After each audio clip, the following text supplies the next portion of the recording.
as my guide. Top down riding, let the West Coast vibes collide. Corner store stops, grab a drink, it's all good.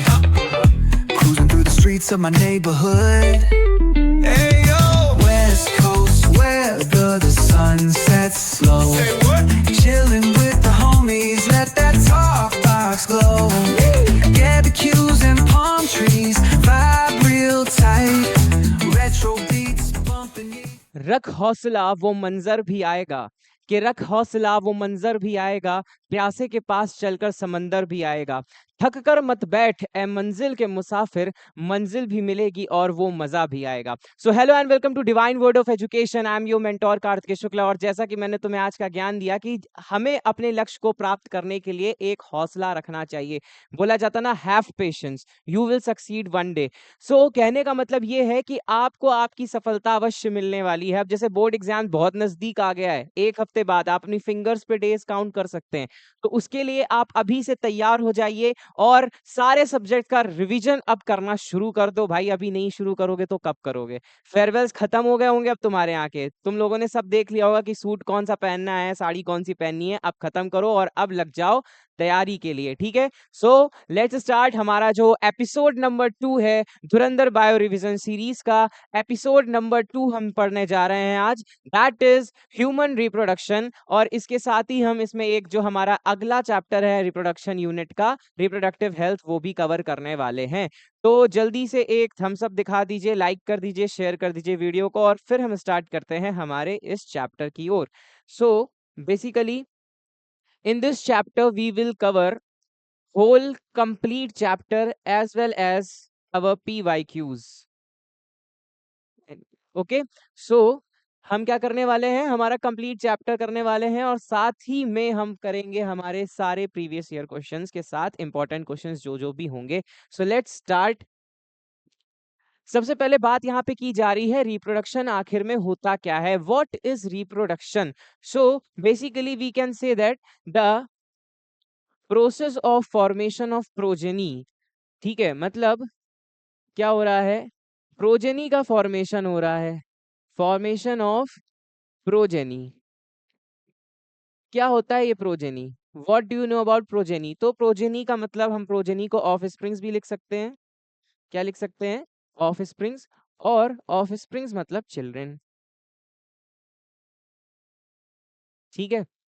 So basically यानी कि वो process जिसकी मदद से, जिसकी सहायता से, या जिसको हम डिफाइन ऐसे कर सकते हैं कि जिसकी मदद से चिल्ड्रन का फॉर्मेशन किया जा रहा है थ्रू दियर पेरेंट्स, मतलब पेरेंट्स के द्वारा बच्चे का फॉर्मेशन किया जा रहा है, ठीक है। इससे पहले आप जूनियर क्लासेस में पढ़ चुके हैं रिप्रोडक्शन के कितने पार्ट्स होते हैं, एसेक्सुअल, सेक्सुअल, ये सारी चीजें हम डिस्कस नहीं करेंगे क्योंकि ये हमारा रिवीजन सीरीज है और इस चैप्टर से रिलेटेड क्या आने वाला है हमें केवल वो पढ़ना है, ठीक है। तो बेसिकली रिप्रोडक्शन के बारे में हम चर्चा कर चुके हैं। तो क्या हो रहा है, फॉर्मेशन ऑफ प्रोजेनी, ठीक है, यानी offsprings from their parents. अब आप इस इमेज में आप देख सकते हैं, अगर आप ये जो इमेज देख रहे हैं, ये इमेज मैं आपके लिए ढूंढ करके लाया हूं। देखिए सबसे पहले इमेज कहाँ से स्टार्ट हो रही है, यहाँ से, ठीक है। दो एडल्ट्स थे ऑब्वियसली, एक मेल एक फीमेल, ठीक है। सो मेल के जो टेस्टिस थे और फीमेल में थी ओवरीज, उन्होंने रिलीज किया, ठीक है। क्या रिलीज किया? अच्छा यहाँ पे लिखा हुआ है, चलिए देख लेते हैं। देखिए मियोसिस हुई, मैंने उस दिन भी बताया था सेक्स सेल्स में क्या होती है, मियोसिस होती है, ठीक है। सेक्स सेल्स में क्या होती है, मियोसिस होती है। मियोसिस कैसा डिवीजन है? Meiosis is a reductional division. कैसा डिवीजन है? रिडक्शनल डिवीजन है, ठीक है। मियोसिस कैसा डिवीजन है? रिडक्शनल डिवीजन है।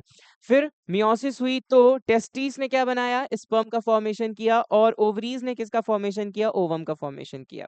Now at a time of reproduction क्या हो जाएगा कि ये दोनों आपस में फ्यूज करेंगे। क्या करेंगे? फ्यूज करेंगे, और फ्यूज करने के बाद क्या बना लेंगे, जाइगोट, ठीक है। सो हम फर्टिलाइजेशन की भी डेफिनेशन यहाँ पे पढ़ने वाले हैं, the process of fusion of both male and female gamete together to form a zygote is known as fertilisation.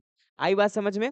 So zygote का फॉर्मेशन हो गया, फिर जाइगोट से बनेगा तुम्हारा फीटस। क्या बनेगा? फीटस, फीटस, और फीटस के बाद एक हेल्दी बेबी बन करके तैयार हो जाएगा। तो यानी कि step number 1, step number 2, step number 3, step number 4, 5 and 6 and then cycle जो है हमारी फिर से चलने लग जाएगी। सो बेसिकली ये है एक हमारी, या कह सकते हो लाइफ साइकिल। क्या है? लाइफ साइकिल है। ठीक है, कैसे पूरा फॉर्मेशन हो रहा है। ठीक है, moving towards the next slide. Let's okay, we have to study male reproductive organ, या मेल रिप्रोडक्टिव सिस्टम के बारे में हमें विस्तार रूप से बात करनी है कि क्या होता है मेल रिप्रोडक्टिव ऑर्गन। चलिए जरा बात करते हैं। So here is a very well labelled diagram. यहाँ पे डायग्राम ऑलरेडी हमने इमेज के माध्यम से आपके लिए लेकर आए हैं। तो देखिए कौन कौन सी चीजें होंगी हमारे मेल रिप्रोडक्टिव ऑर्गन्स में। ठीक है, मेल रिप्रोडक्टिव ऑर्गन्स में कौन कौन सी चीजें आ रही हैं, मेल रिप्रोडक्टिव सिस्टम में कौन कौन सी चीजें आ रही हैं। सबसे पहले तो ये डायग्राम पे बाद में चर्चा करेंगे। सबसे पहले एक एम्प्टी स्लाइड में हम लोग बात कर लेते हैं थोड़ा सा कि कौन कौन सी चीजें होती हैं। सो जब बात हम कर रहे हैं मेल रिप्रोडक्टिव ऑर्गन की, किसकी बात कर रहे हैं? मेल रिप्रोडक्टिव सिस्टम की। सो इसमें कौन-कौन सी चीजें आप देख सकते हैं। सबसे पहले तो होगा प्राइमरी। ठीक है, क्या आएगा? सबसे पहले आएगा हमारे पास प्राइमरी। ठीक। उम, उम, सबसे पहले हमारे पास आएगा प्राइमरी। ठीक है, सो प्राइमरी में हमारे पास टेस्टिस। ठीक है, फिर आते हैं हमारे पास कुछ डक्ट्स। डक्ट्स मतलब होते हैं पाथवेज। ठीक है, जो डक्ट्स आएंगी वो हमें देखनी है। फिर आएंगी हमारे पास ग्लैंड्स। क्या आएंगी? ग्लैंड्स। और फिर हमारे पास आते हैं एक्सटर्नल जेनिटेलिया। कौन आते हैं? एक्सटर्नल जेनिटेलियाज।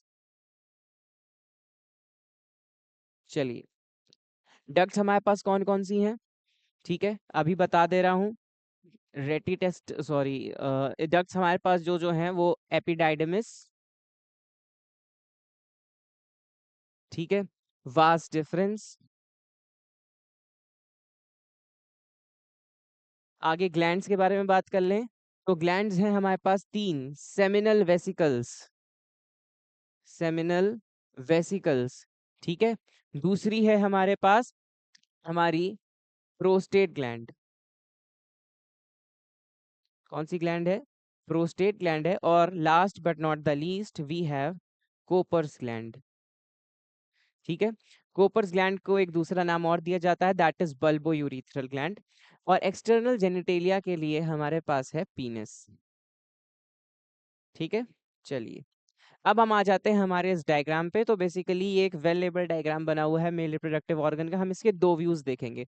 सबसे पहले हम ये वाला व्यू देख रहे हैं, इसके बारे में थोड़ा सा डिस्कशन कर लेते हैं कि ये क्या है। तो आप इसमें देख सकते हैं कि कौन कौन सी चीजें इसमें गिवन है। सबसे पहले अभी जैसे बात की हमने सेमिनल वेसिकल्स की, तो ये सेमिनल वेसिकल्स आपको दिख रही हैं, ये ग्लैंड होती है। फिर ये है हमारी prostate gland, prostate gland mention है। और फिर ये देखिए मैंने क्या बोला, कोपर्स ग्लैंड को एक और नाम दिया जाता है, that is bulbourethral gland. So we have this bulbourethral gland. उसके बाद फिर डक्टस डिफरेंस, यानी कि वास डिफरेंस। वास डिफरेंस अभी हमने बताया कि एक ये डक्ट है। क्या है? डक्ट है। और फिर उसके बाद यूरीथ्रा जो है, यूरीथ्रा को हम बोलते हैं अ कॉमन पैसेज। क्या बोलते हैं? Common passage. For what? Common passage for obviously urine and semen. ठीक है, मेल्स में यूरिन और सीमेन के लिए एक कॉमन पैसेज होता है, वो होता है हमारा यूरीथ्रा। उसके बाद पीनस, पीनस जहां से पासिंग आउट ऑफ, याद ध्यान रखिएगा कॉमन पैसेज फॉर यूरिन और सीमेन कौन है? यूरीथ्रा है। ठीक है, और पीनस में क्या है? Passing of urine and semen. ठीक है, आई बात समझ में? एपिडाइडिमिस अंदर की लेयर होती है और फिर होता है टेस्टिस। जब हम इस वाले डायग्राम पर आ रहे हैं तो यहाँ पर आपको वो सारी चीजें दिख रही हैं। जैसे ये यूरिनरी ब्लैडर है, इसका काम क्या होता है? Holds the urine. ठीक है, ये क्या करता है? यूरिन को होल्ड करता है मेल्स में। और फिर ये यूरीथ्रा, अभी हमने बात की यूरीथ्रा के बारे में। और फिर पीनस जो स्ट्रक्चर होता है, पीनस में होता है ग्लांस पेनिस। ठीक है, एक बार पीनस का स्ट्रक्चर हम ड्रॉ करके देख लेते हैं। ठीक है,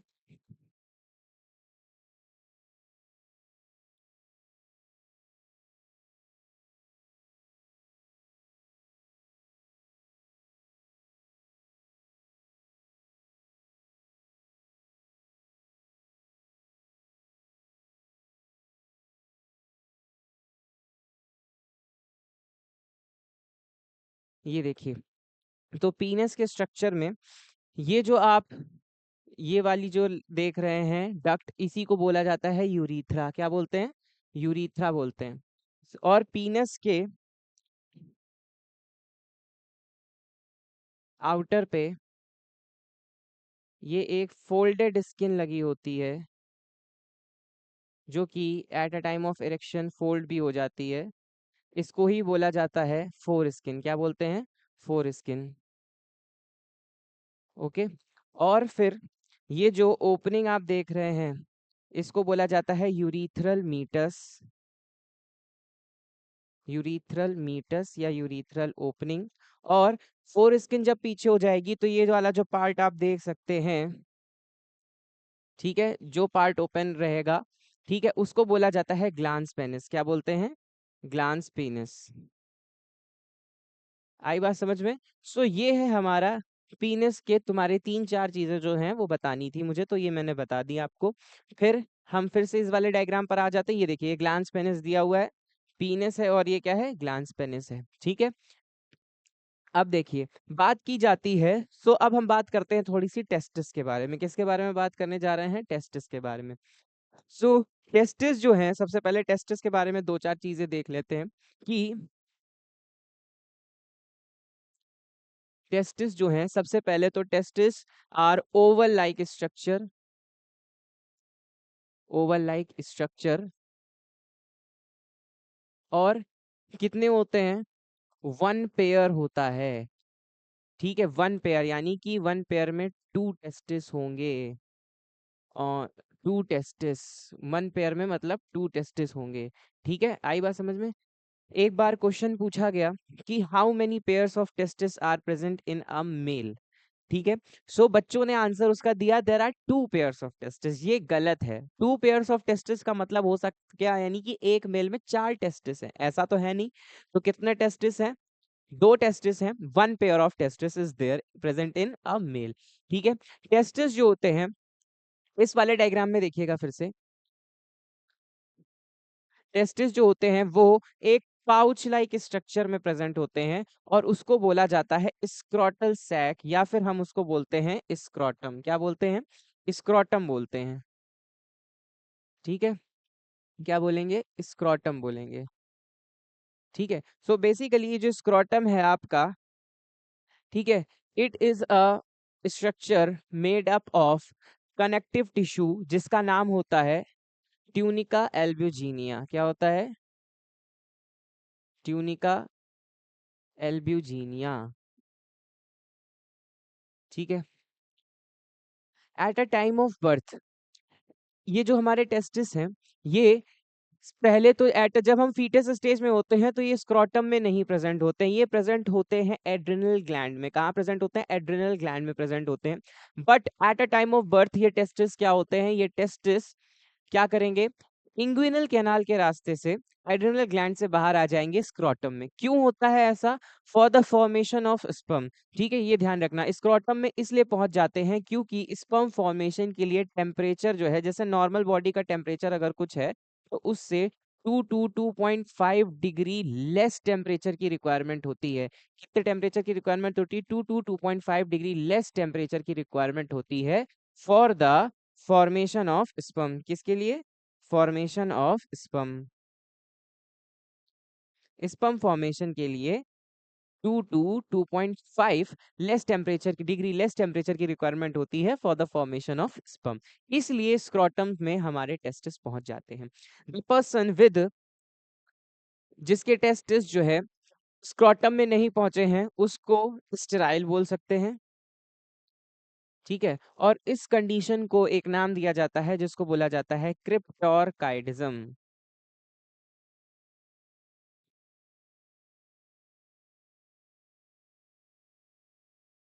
क्या बोलते हैं? क्रिप्टोरकाइडिज्म। ठीक है, क्या बोलते हैं? क्रिप्टोरकाइडिज्म बोलते हैं। उसके बाद आगे बढ़ते हैं हमारे अब इस डायग्राम पे। सो आप इसमें देख सकते हैं कौन कौन सी चीजें हैं। ठीक, तो आइए एक बार डिस्कस करते हैं यहाँ से अपने इस डायग्राम के। So we have this is a transverse section of testis. ठीक है, ट्रांसवर्स सेक्शन ऑफ टेस्टिस आपको दिया गया है। यहाँ से हम अगर देख रहे हैं तो आपको ये स्क्रोटम वाली लेयर दिख रही है, मैंने जो बताई आपको, ट्यूनिका एल्बुजिनिया। ठीक है, उसके बाद एक टेस्टिस में प्रेजेंट होते हैं टेस्टिकुलर लोब्यूल्स। ठीक है, एक टेस्टिस में कितने टेस्टिकुलर लोब्यूल्स प्रेजेंट होंगे, यहाँ लिख लेते हैं। In one testis there are 200 to 250 testicular lobules are present. ठीक है, और हर एक टेस्टिकुलर लोब्यूल्स में 2 से 3 सेमिनिफेरस ट्यूब्यूल्स प्रेजेंट होंगी। कितनी सेमिनिफेरस ट्यूब्यूल्स प्रेजेंट होंगी? 2 से 3। ठीक है, इन्हीं सेमिनिफेरस ट्यूब्यूल्स के अंदर स्पर्म का फॉर्मेशन होने वाला है। किसका फॉर्मेशन होने वाला है? स्पर्म का फॉर्मेशन होने वाला है। ठीक, उसके बाद सारा स्पर्म्स जो होगा वो कहाँ पहुंचेगा? एक कलेक्टिंग डक्ट पे, जिसको बोला जाता है रेटी टेस्टिस। और फिर रेटी टेस्टिस के माध्यम से ही आप देख सकते हैं ये पूरा कहाँ जा रहा है? वास इफ्रेंशिया में जा रहा है। कहाँ जाएगा? वास इफ्रेंशिया में जाएगा। और वास इफ्रेंशिया के माध्यम से ये देखिए ये कहाँ जा रहा है? आपके वास डिफरेंस में जा रहा है। और वास डिफरेंस से किधर जा रहा है? अब आपसे पूछा जा सकता है कि what is the pathway of semen. तो सीमेन का पाथवे आप देखिए कहाँ से जा रहा है? तो सेमिनिफेरस ट्यूब्यूल्स से कहाँ पहुंचेगा? सेमिनिफेरस ट्यूब्यूल्स से आपका पहुंचेगा आपके रेटी टेस्टिस में। कहाँ पहुंचेगा? रेटी टेस्टिस में। रेटी टेस्टिस से जाएगा आपके, एक यहाँ पे और लेयर होती है एपिडाइडमिस। क्या सबसे पहले आएगा आपके ये वास इफ्रेंशिया में। कहाँ पर आएगा? वास इफ्रेंशिया में। वास इफ्रेंशिया में। वास इफ्रेंशिया के बाद आएगा आपके एपिडाइडमिस में। और एपिडाइडमिस के बाद आएगा आपके वास डिफरेंस में। ठीक है, ये है पाथवे ऑफ स्पर्म। ये है स्पर्म का पाथवे। अभी सीमेन का पाथवे नहीं पहुंचा है, केवल पूछा है, केवल स्पर्म का पूछा है। तो स्पर्म का पाथवे ये है। अभी सीमेन के बारे में भी बात करेंगे। ठीक है, तो स्पर्म का पाथवे तो आपका ये हो गया, लेकिन साथ में यहाँ पर एक लेयर मिसिंग है। यहाँ पर आपको दिखा दे, वास एफरेंशिया के बाद ये वाली जो लेयर आप देख रहे हैं इसको क्या बोला जाता है? एपिडाइडमिस बोला जाता है। इसको मेंशन कर लीजिएगा। आई बात समझ में? इसको क्या बोलते हैं? एपिडाइडमिस बोलते हैं। वैसे this is the transverse section. इसकी आप परमानेंट स्लाइड अपने प्रैक्टिकल्स में भी देखते हैं। तो इसमें कौन कौन सी चीजें हैं? देखिए, स्पर्मेटोजोआ। ठीक है, स्पर्म सेल्स, स्पर्मेटोजोआ। ये सेमिनिफेरस ट्यूब्यूल्स के अंदर आपकी ये स्पर्मेटोजोआ है। ठीक है, और यहाँ पर 2 सेल्स प्रेजेंट होती हैं, सेल्स ऑफ सर्टोली, जिसको हम सर्टोली सेल्स बोलते हैं, और बोलते हैं हम लेडिक सेल। क्या बोलते हैं? Leydig cell. तो इन दोनों के भी कुछ सेपरेट फंक्शंस हैं, उनके बारे में अभी हम डिस्कस करेंगे। चलिए कर लेते हैं एक बार। ठीक है, तो सर्टोली सेल्स और बात करें लेडिक सेल्स की, तो इनके फंक्शंस बेसिकली ये होते हैं कि ये क्या करेंगे, एक का तो काम ये होगा कि वो टेस्टोस्टेरोन को रिलीज करेगी। ठीक है, क्या करेगी? टेस्टोस्टेरोन को रिलीज करेगी। और दूसरे का काम होता है कि वो क्या करती है? नर्स सेल बोलते हैं। क्या बोलते हैं? Nurse cell. चलिए एक बार देख लेते हैं किसको हम नर्स सेल बोल रहे हैं और किसको हम बोल रहे हैं टेस्टोस्टेरोन का फॉर्मेशन करने वाली। देखिए, 2 सेल हैं। सबसे पहले वाली है Sertoli cell. Sertoli cell, Sertoli cell. और दूसरी वाली कौन सी है? दूसरी वाली है हमारे पास लेडिक सेल। ठीक, सर्टोली सेल्स जिनको हम नर्स सेल बोलते हैं। ठीक है, सर्टोली सेल्स को हम बोलते हैं नर्स सेल। नर्स सेल का काम क्या होता है? स्पर्म को नरिशमेंट प्रोवाइड करना, स्पर्म को प्रोटेक्ट करने का काम कौन कर रहा है? सर्टोली सेल्स कर रही हैं। नर्व नहीं लिखा है, वो नर्स लिखा है। ठीक है, लेडिक सेल का फंक्शन होता है टेस्टोस्टेरॉन या एंड्रोजन सेक्रिएट करना। ओ ओ, ठीक है, टेस्टोस्टेरॉन सेक्रीट करना। ठीक है, it is a male hormone, ठीक है, it is a male hormone, उसके बारे में भी बात करेंगे हम। आगे बढ़ते हैं हमारी नेक्स्ट स्लाइड पे। So we are talking about spermatogenesis. चलिए जरा एक बार रिप्रोडक्शन के प्रोसेसेस के बारे में बात कर लेते हैं। तो रिप्रोडक्शन में सबसे पहले आप देख सकते हैं, हमने उस दिन भी डिस्कस किया था कि प्री फर्टिलाइजेशन इवेंट और पोस्ट फर्टिलाइजेशन इवेंट्स क्या क्या होते हैं। इधर जो प्री फर्टिलाइजेशन इवेंट है उसमें सबसे पहला है गैमीटोजेनेसिस, ठीक है। गैमीटोजेनेसिस के बाद है इंसेमिनेशन, ठीक है। जैसे उधर क्या था, पॉलिनेशन था, वैसे इधर है इंसेमिनेशन। तीसरा है हमारा फर्टिलाइजेशन, ठीक है। तीसरा क्या है, फर्टिलाइजेशन है। चौथा है हमारे पास इम्प्लांटेशन, क्या है, इम्प्लांटेशन। इम्प्लांटेशन के बारे में डिस्कस करेंगे क्या होता है। पांचवा है हमारे पास पार्चुरेशन, जिसको हम शॉर्ट फॉर्म में डिलीवरी बोलते हैं, ठीक है। और छठवा है हमारे पास लैक्टेशन, लैक्टेशन यानी कि नरिशमेंट ऑफ बेबी, ठीक है। आई बात समझ में। सो ये सारी चीजें हैं आपके एक रिप्रोडक्शन के प्रोसेस में, इसके बारे में हम अभी ढंग से डिस्कस करने वाले हैं। तो आगे बढ़ते हैं। तो हम बात कर रहे हैं कि स्पर्म का फॉर्मेशन कैसे हो रहा है। स्पर्म का फॉर्मेशन करने के लिए ये एक फ्लो चार्ट हम आपके लिए लेकर के आए हैं कि कैसे कौन सी चीज होगी। एक प्रोसेस हमने आपको 1000 बार बताया, अभी भी लेक्चर स्टार्ट हुआ जा था तो हमने बताया था कि मियोसिस होती है सेक्स सेल के डिवीजन के लिए। किसके डिवीजन के लिए, सेक्स सेल के डिवीजन के लिए, ठीक है। तो यहाँ पे भी नॉर्मल मियोसिस ही रोल प्ले करेगी। कैसे रोल प्ले करेगी आइए देखते हैं।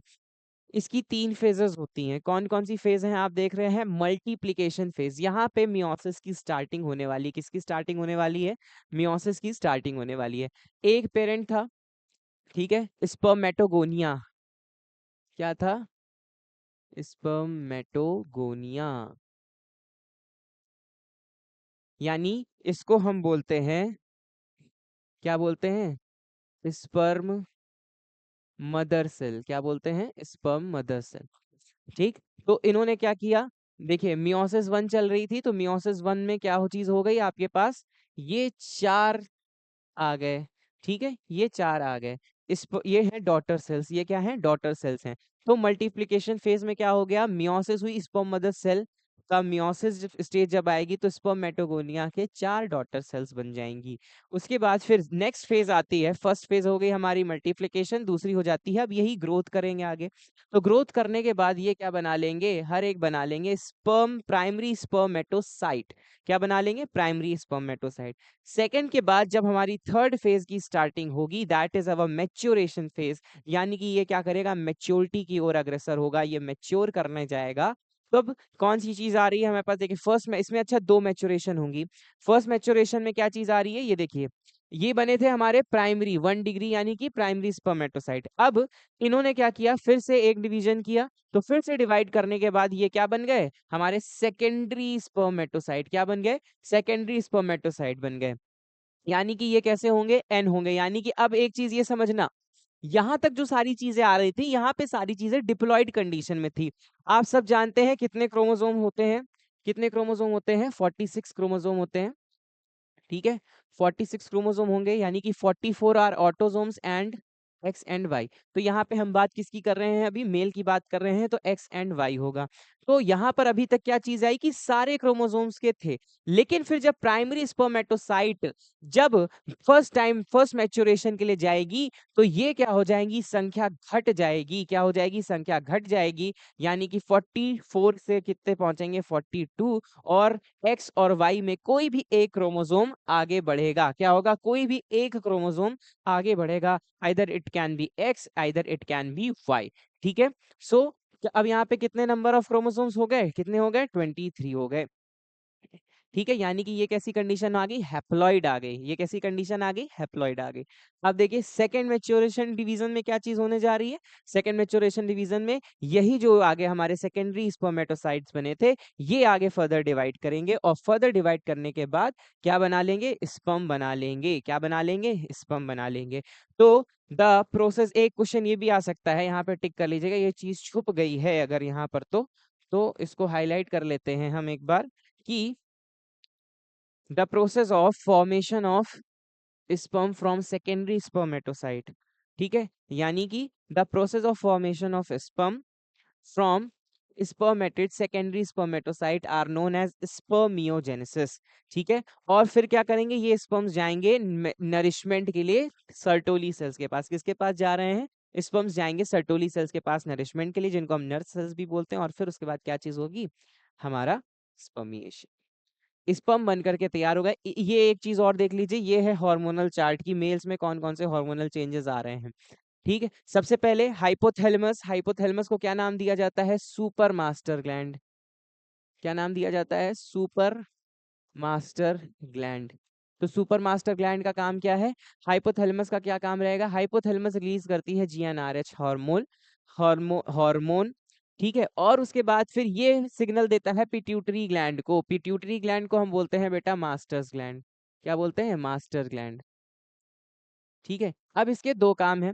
सबसे पहले यह क्या करेगी? एलएच यानी कि ल्यूटिनाइजिंग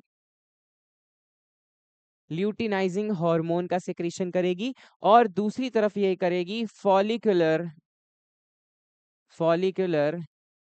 स्टिमुलेटिंग हार्मोन। किसका करेगी? फॉलिकुलर स्टिमुलेटिंग हार्मोन का सेक्रीशन करेगी। ठीक है, और ये दोनों हार्मोन्स क्या करेंगे? टेस्टिस के पास पहुंच करके, एलएच का काम होता है कि वो लेडिक सेल्स के पास जाता है, और एफएसएच का काम होता है कि वो सर्टोली सेल्स के पास जाता है। अब ये दोनों क्या करेंगे? लेडिक सेल का काम अभी बताया था कि वो टेस्टोस्टेरोन का फॉर्मेशन करेगा। टेस्टोस्टेरोन यानी एंड्रोजन। ठीक है, मेल हार्मोन है। ठीक है, ये क्या करता है? At a time of puberty males में कौन कौन सी चीजें करेगा? एक तो सबसे पहले बियर्ड एंड माउस्टेचेस ग्रोथ। ठीक है, माउस्टैच। उसके बाद pubic hairs, rough and harsh voice.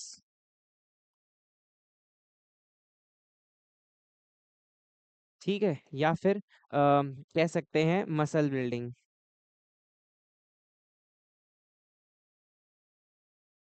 सो इसके लिए कौन रिस्पॉन्सिबल है? टेस्टोस्टेरोन रिस्पॉन्सिबल है। फिर सर्टोली सेल्स का काम क्या है? इट क्या करेगा? ये स्पर्मियोजेनेसिस की स्टार्टिंग करेगा, और फिर इनहिबिन भी सेक्रीट करेगा। इनहिबिन का काम होता है कि वो क्या, एक सिग्नल देता है हाइपोथैलेमस को कि बस अब एंटीरियर पिट्यूटरी ग्लैंड को सिग्नल देना बंद करो, जीएनआरएच रिलीज करना बंद करो। इनहिबिन का मतलब होता है बर्खास्त कर देना। तो सर्टोली सेल्स सबसे पहले स्पर्मियोजेनेसिस की शुरुआत कर रहे हैं, और फिर क्या, इनहिबिन की स्टार्टिंग कर रहे हैं। अब आगे बढ़ते हैं, तो टेस्टोस्टेरोन क्या कर रहा है? स्पर्मेटोजेनेसिस की स्टार्टिंग कर रहा है। ठीक है, ये अब हम बात करते हैं, एक डायग्राम बना लेते हैं ह्यूमन स्पर्म का आगे बहुत जल्दी से। ये देखिए,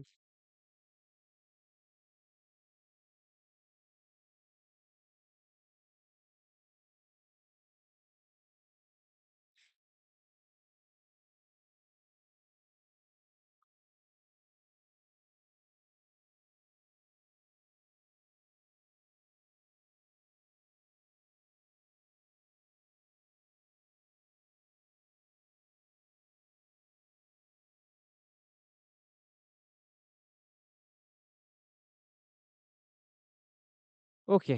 so basically this is our human sperm. तो हमारे पास यहाँ पे कौन कौन सी चीजें प्रेजेंट है? ठीक, सबसे पहले हम हेड से स्टार्टिंग कर रहे हैं, तो हेड की तरफ प्रेजेंट है, we have an acrosomal cap. क्या प्रेजेंट है? एक्रोसोमल कैप प्रेजेंट है। ठीक है, क्या प्रेजेंट है? एक्रोसोमल कैप प्रेजेंट है। उसके बाद यहाँ पर ये है मिडिल पीस, तो मिडिल पीस में माइटोकॉन्ड्रिया प्रेजेंट है। और फिर अंदर की तरफ यहाँ पर क्या प्रेजेंट है? हमारे पास न्यूक्लियस। क्या प्रेजेंट है? न्यूक्लियस प्रेजेंट है। ठीक है, स्पर्म के अंदर क्या प्रेजेंट है? न्यूक्लियस है, और फिर ये है हमारे पास हमारी एक लॉन्ग टेल। बात करते हैं यहाँ पे कौन कौन सी चीजें होने वाली हैं, तो चलिए देख लेते हैं। स्पर्म के पास ये है एक्रोसोमल कैप। ठीक है, एक्रोसोम का काम क्या होता है? ये क्या करेगा? ओवम की वॉल को ब्रेक करेगा। फिर ये है हमारे पास न्यूक्लियस। ये क्या है? न्यूक्लियस है। ये है हमारे पास माइटोकॉन्ड्रिया। ठीक है, माइटोकॉन्ड्रिया के इस जिगजैग अरेंजमेंट को बोला जाता है निबर्नकर्न्स अरेंजमेंट। क्या बोलते हैं? निबर्नकर्न्स अरेंजमेंट। आगे बात करते हैं निबर्कन्स अरेंजमेंट के बाद। ये है हमारे पास एक कंप्लीट टेल। टेल किसके लिए रिस्पॉन्सिबल है? मूवमेंट के लिए रिस्पॉन्सिबल है। किसके लिए रिस्पॉन्सिबल है? मूवमेंट के लिए। पर ejaculation millions of sperm secrete होते हैं, ठीक है, मिलियंस ऑफ स्पर्म सेक्रीट होते हैं, करीब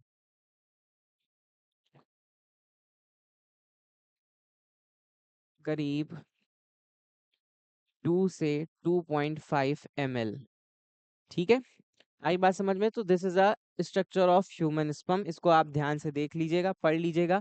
अब हम बात करते हैं फीमेल रिप्रोडक्टिव ऑर्गन में। Basically this is a female reproductive structure. इसमें कौन कौन सी चीजें प्रेजेंट हो रही हैं? We have 2 ovaries. कितनी ओवरीज हैं? जैसे हमने टेस्टिस में बात की थी 2 टेस्टिस हैं, वैसे यहाँ पे कितनी ओवरीज हैं? 2 ओवरीज हैं। We have uterus. Uterus is very important, जिसको हम बोलते हैं बच्चेदानी बोलते हैं हिंदी में, ठीक है। We have uterus. फिर वी हैव ओविडक्ट्स यानी कि फेलोपियन ट्यूब्स, और we have as an external genitalia is vagina, ठीक है। सो आप यहाँ पे देख सकते हैं it is a complete structure of female reproductive organ. Basically all this part is uterus. क्या है? यूट्रस है। उसके बाद यहाँ पे यूट्रिन कैविटी है, और यहाँ पर आ रही है ओवरी। अभी इस चीज को मत देखिएगा, अभी यहाँ पर केवल इस चीज को डिस्कस करिएगा कि ये ओवरीज हैं।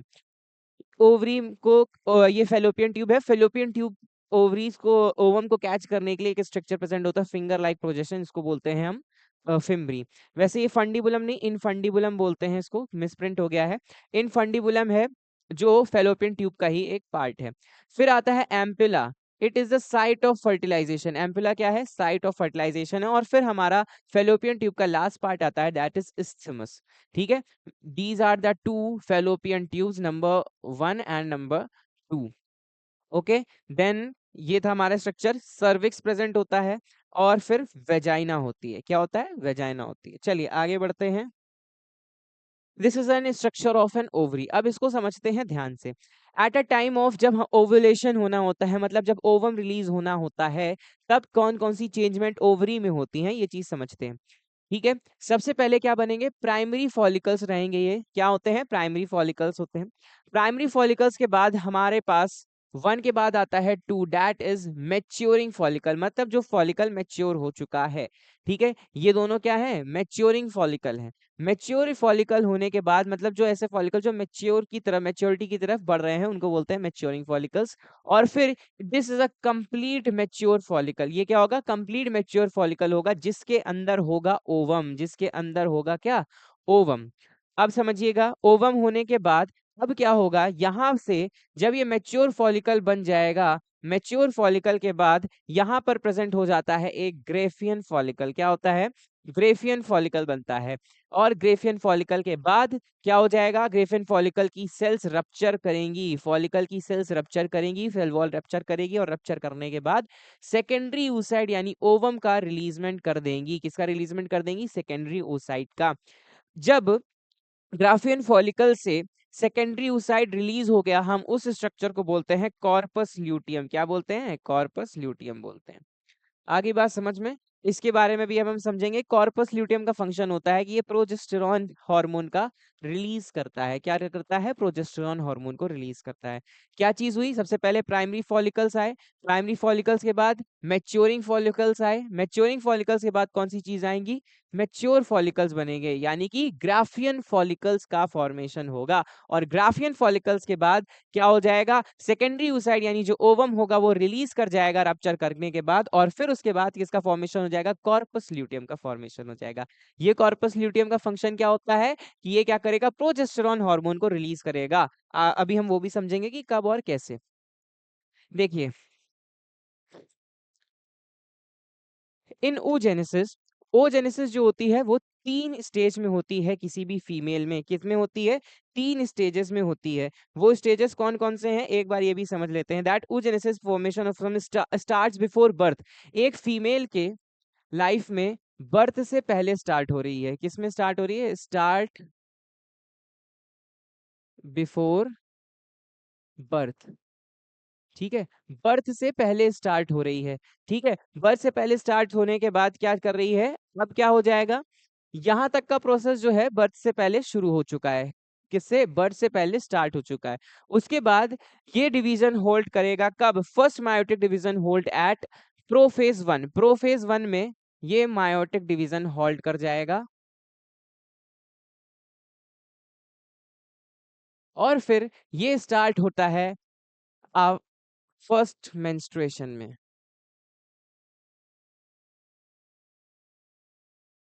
फर्स्ट मेंस्ट्रुएशन के बाद ये हॉल्ट हो जाएगा, फिर से ये स्टार्ट हो जाएगा। अब क्या होगा? अब होने के बाद जब एट अ टाइम ऑफ जब स्पर्म जो है ओवम के पास आ जाएगा, यानी सेकेंडरी स्पर्मेटोसाइट से कंबाइन होने वाला होगा, तब क्या हो जाएगा? मैच्योरिटी हो जाएगी किसकी? ओवम की। ठीक है, आप इधर देख सकते हैं इस डायग्राम में। ठीक है, इस डायग्राम में क्या हो रहा है? मल्टीप्लिकेशन फेज में यहां तक प्रोफेज 1 तक, प्रोफेज 1 तक ये सारा प्रोसेस हो रहा है। oogonia बनने के बाद अब प्राइमरी oocyte कब बन रहा है? प्राइमरी oocyte बन रहा है ग्रोथ फेज में, यानी कि प्यूबर्टी के टाइम पे। किस टाइम पे? प्यूबर्टी के टाइम पे। और फिर उसके बाद ये सारी चीजें हो रही हैं एट स्पर्म मीटअप। ठीक है, अब एक चीज ये समझ लीजिएगा, प्राइमरी oocyte एक बनेगा। कितना बनेगा? एक बनेगा। उसके बाद उससे दो ही चीजें बनेंगी, एक तो आपका सेकेंडरी oocyte बनेगा और एक बनेगी फर्स्ट पोलर बॉडी। क्या बनेगी? फर्स्ट पोलर बॉडी बनेगी, जो आगे चल के डीजेनरेट हो जाती है। फर्स्ट पोलर बॉडी बनती है और क्या बनती है? सेकेंड पोलर बॉडी बनती है। ये क्या करेंगे? आगे चल के डीजेनरेट हो जाएंगे। We have only one sperm at the time of ovulation 14 day of menstrual cycle, there is only one और single ovum is released. Sperms तो लाखों निकल सकते हैं, लेकिन ओवम क्या होता है? केवल एक रिलीज होता है। Ovum is the largest cell.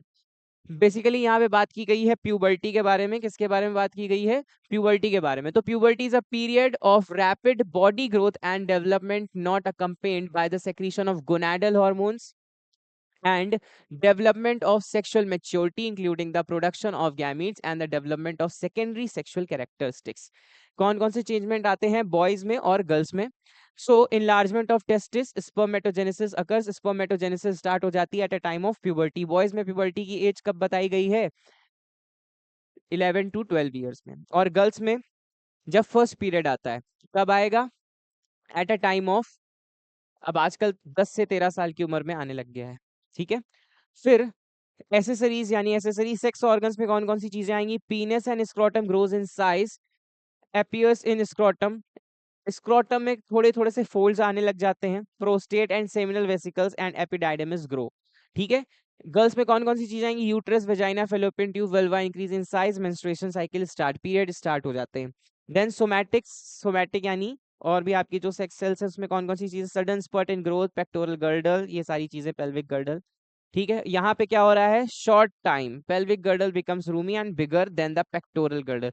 Breast grow करेंगे and fat deposition in feminine shape, feminine body का एक पूरा शेप आ जाएगा।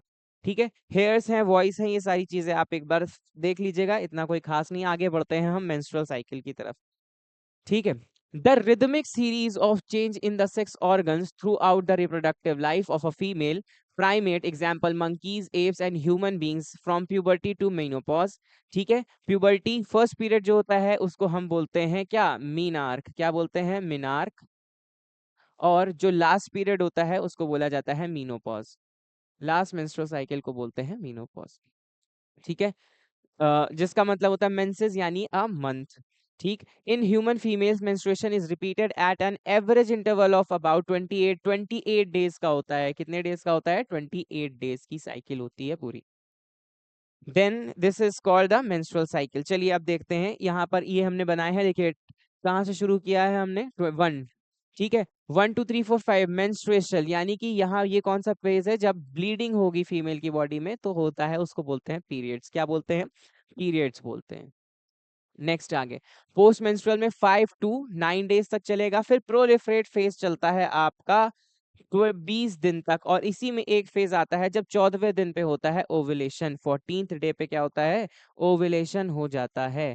14th डे पे ओवुलेशन हो जाता है। अगर 14th डे के आसपास कभी भी सेक्सुअल प्रैक्टिस परफॉर्म की जाती है विदाउट यूजिंग एनी कॉन्ट्रासेप्टिव, सो क्या होगा? प्रेगनेंसी के चांसेस 100% रहते हैं। ओके, देन उसके बाद ये जो सेक्रीटरी फेज आता है, इसमें corpus luteum begins to degenerate, corpus luteum degenerate होना शुरू हो जाती है। वो अभी हम पढ़ेंगे आगे कैसी चीज हो रही है। ये देखिए, इस तरफ हम लोग देखते हैं, ये एक पूरा टेबल के फॉर्म से बनाया है, ठीक है। और हम पढ़ने वाले हैं कि कौन कौन से हॉर्मोन्स का कब क्या काम आता है। तो चलिए एक बार उसको भी देख लेते हैं, ठीक है। इसको पढ़ने के लिए हम थोड़ा सा एक ढंग का तरीका बनाएंगे। सबसे पहले हम बात करेंगे 1 to 5 डेज में कौन कौन सी चीजें हो रही हैं, ठीक है। यानी फर्स्ट डे से लेकर 5th डे तक कौन कौन सी चीजें हो रही हैं, ठीक है। देखिए क्या चीज हुई, सबसे पहले पीरियड्स स्टार्ट, ठीक है। एंडोमेट्रियम वॉल जो थी, ठीक है, क्या थी, endometrium wall breaks, wall, endometrium wall breaks, endometrium wall क्या करेगी, ब्रेक कर लेगी। और उसके बाद कौन सी चीज होगी, उसके बाद हमारे पास क्या है, प्रोजेस्टेरॉन का लेवल अभी लो है। किसका लेवल, प्रोजेस्टेरॉन का लेवल लो है, और एस्ट्रोजन का भी, ठीक, एस्ट्रोजन का भी लो है। और अब एक चीज यहाँ बता दें, यहाँ केवल 4 हार्मोन्स का खेल है, LH, FSH, estrogen and progesterone, ठीक है। तो अभी क्या चीज हो गई, प्रोजेस्टेरॉन भी लो है, और क्या है, एस्ट्रोजन भी क्या है, लो है। अब समझते हैं क्या चीज होने वाली है, मेंस्ट्रुएशन हो रहा है, फॉलिकल स्टार्ट स्टिमुलेटिंग, मतलब FSH क्या होगा, धीरे धीरे स्टार्ट करना शुरू करेगा, ठीक है। ये तो हो गई 1st to 5th days menstruation cycle में क्या चीज हो रही है। फिर आगे बढ़ते हैं 16 to 13 डेज, 6 से 13 दिन में कौन कौन सी चीजें आ रही हैं। FSH क्या है, FSH और तेजी से ग्रो करना शुरू कर चुका है, FSH क्या कर रहा है, और तेजी से ग्रो करना शुरू कर चुका है। और फिर क्या चीज हो रही है, फॉलिकल डेवलपमेंट कंप्लीट हो चुका है। एंड अब क्या होगा, अब क्या होगा, LH हार्मोन भी इंक्रीज कर जाएगा। फिर 14th डे पे क्या हो रहा है, 14th डे पे हो रहा है ओव्यूलेशन, ओव्यूलेशन डे, यानी कि ग्रेफियन फॉलिकल से ओवम रप्चर हो चुका है और ओवम रिलीज हो चुका है, रिलीज्ड ओवम। और साथ ही में कॉर्पस ल्यूटियम का फॉर्मेशन हो चुका है, कॉर्पस ल्यूटियम का फॉर्मेशन हुआ है, और इसने कौन सा हार्मोन रिलीज करा है, प्रोजेस्टेरॉन को। किसको रिलीज करा है, प्रोजेस्टेरॉन को। और फिर लास्ट डेज में क्या चीज होने वाली है, लास्ट डेज में प्रोजेस्टेरॉन जो होगा वो लो हो जाएगा, एस्ट्रोजन हाई हो जाएगा, ठीक है। और फिर से FSH और LH का रोल स्टार्ट होना, FSH क्या हो जाएगा, FSH भी लो हो जाएगा, अभी फॉलिकल स्टिमुलेट नहीं हुआ, ठीक है। रिपीट ऑफ साइकिल हो रहा है, क्या हो रहा है, रिपीट ऑफ साइकिल। एस्ट्रोजन क्या करेगा, एस्ट्रोजन सारी साइकिल को, सबको, पिट्यूटरी ग्लैंड को ये सिग्नल देगा कि भाई अब सब खत्म करो, ठीक है। यहाँ पर एक बार फिर से देख लेते हैं, first 1 to 5 menstrual cycle, uterus endometrium wall क्या करेगी, ब्रेक होगी, तभी ब्लीडिंग होती है, ये चीज समझ लेना, ठीक है। तो फर्स्ट मेंस्ट्रुअल साइकिल में क्या चीज हो रही है, फर्स्ट मेंस्ट्रुअल साइकिल में 1 to 5 में क्या चीज हो रही है, एंडोमेट्रियम वॉल कमजोर है। और फिर क्या है, एस्ट्रोजन, देखिए एस्ट्रोजन का मात्रा क्या है, एस्ट्रोजन धीरे धीरे क्या है, हाई होता जा रहा है, और फिर ओव्यूलेशन पे ये oocyte रिलीज कर रहा है। जब 1 to 5 डेज है तो ओवेरियन हार्मोन कौन कौन से हैं आपके, एस्ट्रोजन एंड प्रोजेस्टेरॉन। और पिट्यूटरी ग्लैंड से कौन कौन से हार्मोन है, FSH एंड LH। अब देखिए FSH ग्रोथ करना शुरू कर रहा है, क्या करना शुरू कर रहा है, ग्रोथ करना शुरू कर रहा है। और 14th डे पे बिल्कुल हाई FSH रहेगा, और LH बहुत ज्यादा हाई रहेगा, ठीक है। और उसी तरह से एस्ट्रोजन और प्रोजेस्टेरॉन रहेंगे। आगे बात करते हैं, ये है एक आपकी पूरी कंप्लीट साइकिल, ये देख लीजिए एक बार। 1 डे से फिर मेंस्ट्रुएशन, फिर 5 से आपका फॉलिकुलर स्टिमुलेटिंग हार्मोन और LH एक्टिव रहेंगे। और फिर उसके बाद ओवुलेशन पे क्या हो जाएगा, ओवम रिलीज हो जाएगा, जिसको हम बोलना है सेकेंडरी oocyte। और उसके बाद फिर क्या हो जाएगा, ल्यूटेल फेज स्टार्ट हो जाएगी 21 से, लास्ट में आ जाएगी 28वें दिन पर, आपकी जो साइकिल है वो फिर से रिपीट करना स्टार्ट हो जाएगी। आगे बढ़ते हैं, फ्रॉम एग टू एम्ब्रियो, यहाँ पे कौन कौन सी चीजें आ रही हैं, कौन कौन सी चीजें आ रही हैं, एक बार बहुत जल्दी से देख लेते हैं इसको। सबसे पहले क्या हुआ, स्पर्म एंड ओवम का मीटअप हुआ और फर्टिलाइजेशन की प्रोसेस कंप्लीट हो गई। फर्टिलाइजेशन की प्रोसेस कंप्लीट होने के बाद अब क्या होने वाला है, उसकी पूरी कहानी एक इस इमेज में हमने बता रखी है, ठीक है। सबसे पहले क्या चीज होगी, सबसे पहले बनेंगे टू सेल्ड स्टेज। ठीक है, दोनों के न्यूक्लियस आपस में फ्यूज हुए और फिर उसके बाद क्या चीज स्टार्ट हो गई, टू सेल स्टेज। फिर आप देख रहे हैं 3 सेल, फिर 4 सेल, और फिर लास्ट क्या है, मोरुला, जिसमें 16 सेल स्टेज रहेगी। और एक चीज और बता दें, इस पूरे डिवीजन को बोला जाता है क्लीवेज। क्या बोलते हैं, क्लीवेज बोलते हैं। क्या बोलते हैं, क्लीवेज बोलते हैं। ठीक, 16 सेल स्टेज के बाद आप इधर देख सकते हैं, यहाँ पर क्या चीज बन चुकी है, मोरुला के बाद फॉर्म होती है आपकी ब्लास्टुला। ये क्या है, ब्लास्टुला है। और ब्लास्टुला के बाद ये होती है गैस्ट्रुला। ठीक है, अब एक चीज और समझ लीजिएगा, फॉर्मेशन ऑफ ब्लास्टोसिस्ट, ये ग्रास्टुला नहीं होगी, सॉरी, ये पूरी ब्लास्टुला जो या ब्लास्टोसिस्ट होगी। अब यहाँ पर होने वाला है एक बहुत ही इंपॉर्टेंट प्रोसेस जिसको हम बोलते हैं इम्प्लांटेशन। क्या बोलते हैं, इम्प्लांटेशन बोलते हैं। मतलब ये जो ब्लास्टोसील में आपकी जो बाहर वाली लेयर है, इसमें कुछ फिंगर लाइक प्रोजेक्शन आ जाएंगे, और ये जो आपकी इनर मोस्ट लेयर होती है यूट्रस की, एंडोमेट्रियम, वो भी आकर के ऐसे चिपक जाएंगे। जब इम्प्लांटेशन का प्रोसेस कंप्लीट हो जाता है तभी प्रेगनेंसी होती है, अन्यथा नहीं होगी। अगर फर्टिलाइजेशन हुआ हो चाहे ना हुआ हो, सॉरी, फर्टिलाइजेशन हुआ है तभी इम्प्लांटेशन होगा, फर्टिलाइजेशन हो गया होगा लेकिन अगर इम्प्लांटेशन नहीं हुआ है तो प्रेगनेंसी नहीं आएगी। ठीक है, आगे बढ़ते हैं, प्लासेंटा की बात कर लेते हैं। तो प्लासेंटा एक वेरी इंपॉर्टेंट टॉपिक है, इसका शॉर्ट नोट आ सकता है, कई बार पूछ चुका है। It provides nutrition and oxygen to the developing embryo, embryo को नरिशमेंट दे रहा है। Remove CO2 and waste material from embryo. ठीक है, आगे बात समझ में, act as an endocrine tissue, endocrine gland की तरह काम करती है। Produce several hormones like HCG। HCG test होता है प्रेगनेंसी में, HCG टेस्ट होता है प्रेगनेंसी में। ठीक है, estrogen progesterone that essential to maintain pregnancy. In later phase of pregnancy, hormone called relaxin is also secreted by ovary. During pregnancy, the levels of other hormones like estrogen, progesterone, cholesterol, prolactin, obviously mammary gland के लिए thyroxine etc. are increased. Several folds are essential in supporting fetal growth. आई बात समझ में? आगे बात करते हैं, ये एक पूरा स्ट्रक्चर है आपके एम्ब्रियो में कौन कौन सी चीजें हैं। यूट्रस है, प्लासेंटल विलाई देख सकते हैं आप, umbilical cord, obviously umbilical cord cut कर ली जाती है। Okay, after birth. अब यहाँ पे एक पूरी समरी है इस पूरे वाले चीजों की, स्पर्म था और क्या था, ओवम था, फर्टिलाइजेशन हुआ, फ्यूजन हुआ, क्या हुआ, फ्यूज हुए, क्या फॉर्म किया, जाइगोट, जाइगोट के बाद क्लीवेज था, क्या बना, मोरुला, मोरुला के बाद क्या बना, ब्लास्टुलेशन, ब्लास्टुलेशन के बाद क्या चीज बनी, ब्लास्टुलेशन के बाद इम्प्लांटेशन हो चुका है, क्या हो चुका है, इम्प्लांटेशन, और उस वाले स्ट्रक्चर में ट्रोफोब्लास्ट है, इनर सेल मास है और प्लासेंटा का फॉर्मेशन हुआ है। अब देखिए, गैस्ट्रुला बन गया, गैस्ट्रुला में कौन कौन सी चीजें हैं, एक्टोडर्म, एंडोडर्म एंड मीजोडर्म, जिनसे क्या होने वाला है, ऑर्गन्स का फॉर्मेशन होने वाला है बेबी के। ठीक है, फिर ऑर्गेनोजेनेसिस, प्रेगनेंसी स्टार्ट हो जाएगी। पार्चुरेशन यानी क्या होती है, डिलीवरी, डिलीवरी की सारी चीजें क्या हो जाएंगी आपकी इसमें कंप्लीट होंगी। जैसे लेबर पेन होगा, लेबर पेन के बाद क्या होगा, expelling of placenta of umbilical cord and opening of cervix, और फीटस क्या हो जाएगा, आउट हो जाएगा। प्लासेंटा कौन कौन से हार्मोन रिलीज करेगा, estrogen, HCG, HPL and progesterone, ये सारे हार्मोन्स के मेन फंक्शन है। अब हम बात करते हैं हमारे नेक्स्ट चैप्टर जो हम इसी में कवर करने वाले हैं, रिप्रोडक्टिव हेल्थ की। क्या होता है रिप्रोडक्टिव हेल्थ, WHO ने एक बहुत ही बढ़िया डेफिनेशन दी है, a well maintain behaviour that is a complete human being, जो कि फिजिकली, सेक्सुअली और बिहेवियरली और मेंटली, और सॉरी फिजिकली, ये सारी जगहों से ठीक है, तो हम उसको बोलते हैं एक reproductive healthy person. Reproductive health की कुछ क्या स्ट्रेटेजीज है उसके बारे में हम यहाँ पे डिस्कशन करेंगे। तो encouraging sex education in school, sex education का, अब जैसे मान लीजिए इतनी जगह बहुत लोगों को ज्ञान नहीं होता है कि भाई बेसिकली कौन कौन सी चीजें होती हैं। बहुत से लोग आज भी इंटरनेट पे ये सर्च करते हैं कि क्या किस करने से बच्चे हो जाते हैं। ऐसी बात नहीं है, हमने पूरा चैप्टर पढ़ा है रिप्रोडक्शन उसके बारे में।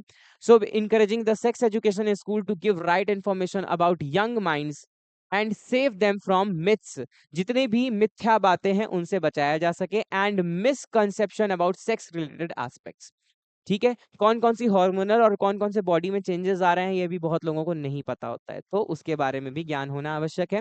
With the help of audio visual aids and print media, but both government and not government agency, ये क्या है, NGOs हैं, organizations are engaged in creating awareness among people about reproduction related aspects, educating people about available birth control options for pregnant mother, postnatal care, मतलब माँ की देखभाल बच्चे के जन्म के बाद भी की जानी चाहिए, ठीक है।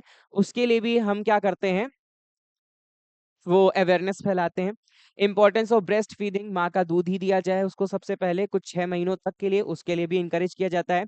Equal opportunities for male and female child, male और फीमेल के लिए, मेल और फीमेल चाइल्ड के लिए इक्वल अपॉर्चुनिटीज रखनी चाहिए।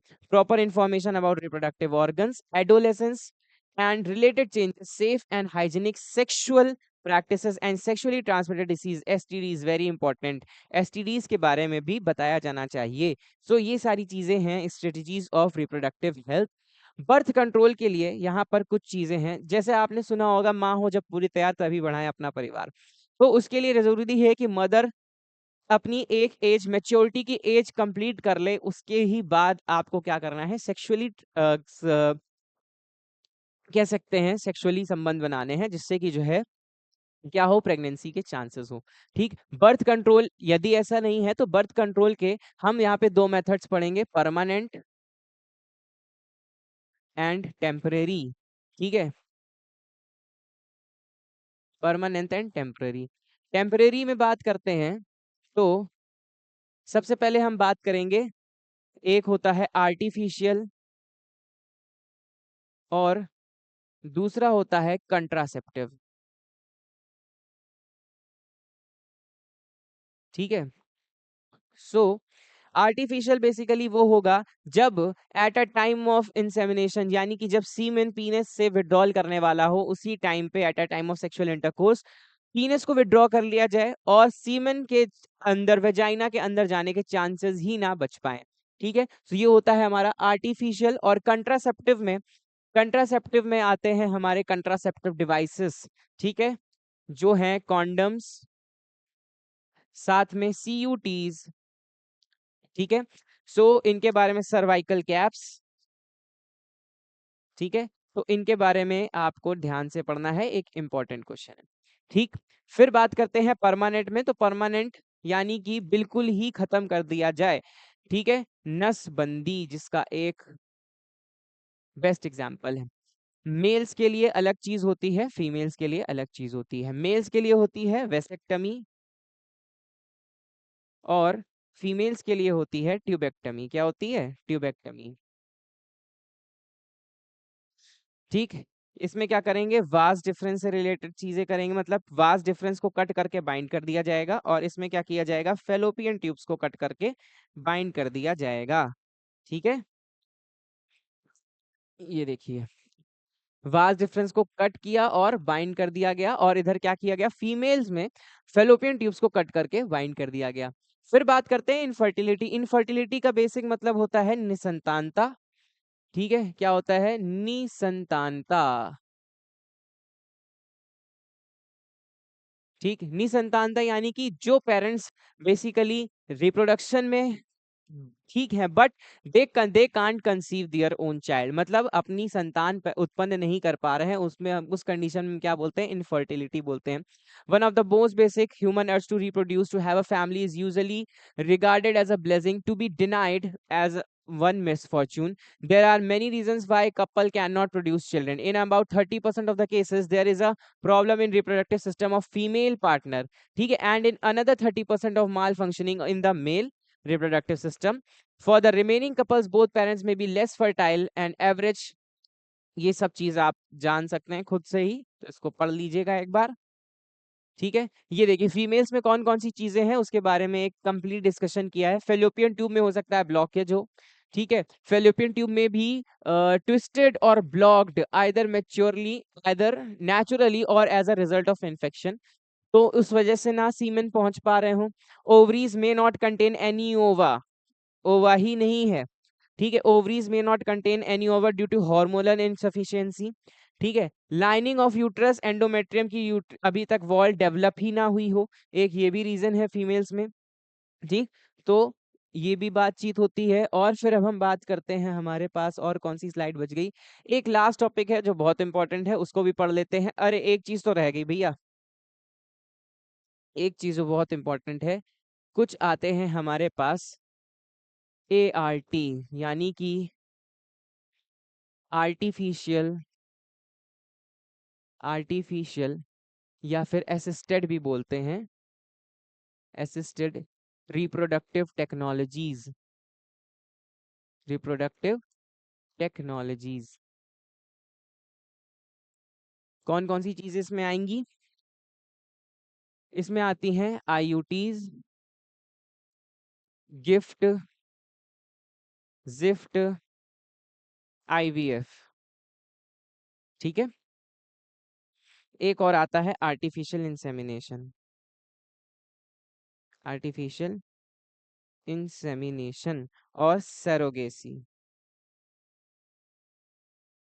ठीक, चलिए, आईयूटी यानी कि इंट्रा यूटेराइन ट्रांसफर, यूट्रस में क्या किया जाएगा, जाइगोट को ट्रांसफर कर दिया जाएगा जिससे इम्प्लांटेशन हो सके। गिफ्ट यानी कि gamete intra fallopian transfer, fallopian transfer. इसमें हो सकता है ओवम को एक हमने क्या करा, बाहर पहले फर्टिलाइज करा लिया स्पर्म और ओवम को, और उसके बाद क्या किया गया, गैमीट में फैलोपियन ट्यूब के अंदर ट्रांसफर कर दिया गया।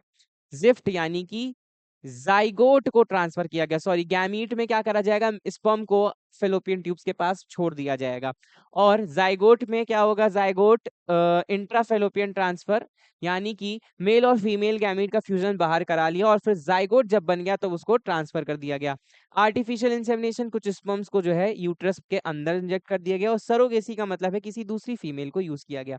आईवीएफ का मतलब होता है इन विट्रो फर्टिलाइजेशन, जो बहुत ही ज्यादा इंपॉर्टेंट है, इसके बारे में भी आप डिस्कस कर सकते हैं।